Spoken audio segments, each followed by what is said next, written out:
السلام عليكم ورحمة الله. النهاردة هنكمل باقي دروس أدوبي رش 2018.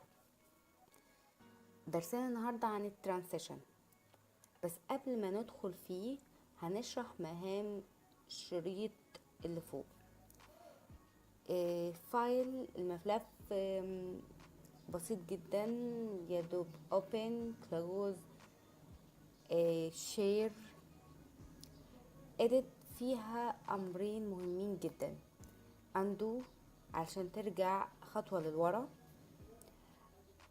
preferences وده من جواه هنختار المكان اللي هنحفظ فيه الملفات، طريقة دخول الصوت وخروجه، clip فيها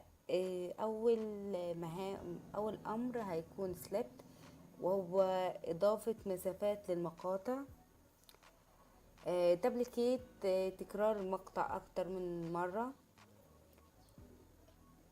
ونقدر من باك سبيس نعمل ديليت من عليه، كنترول اب وداون ده عشان نتنقل ما بين المقاطع ورا وقدام.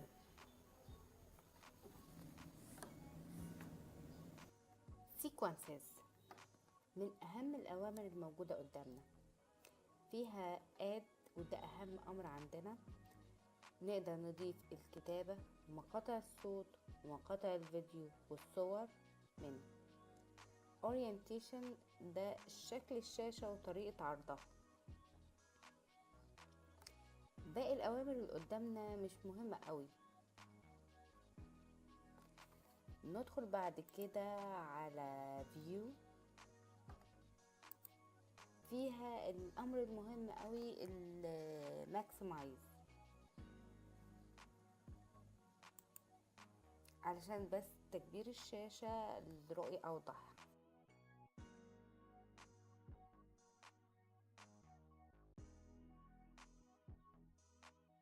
باقي الاوامر موجودة عندنا على واجهة البرنامج اللي قدامنا.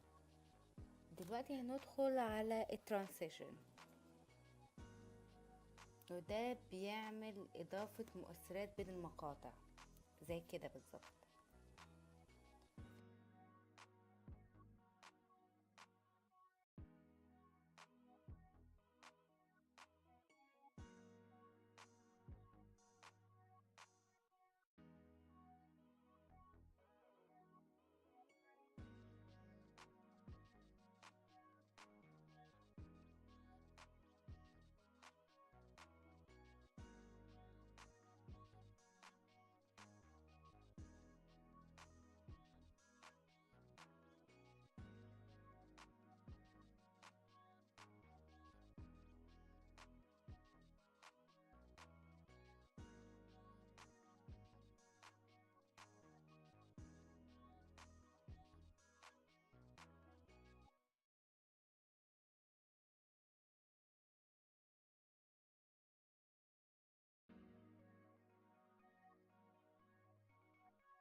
هنحاول نبطئ المشاهد علشان نشوف التأثيرات. جميل جدا،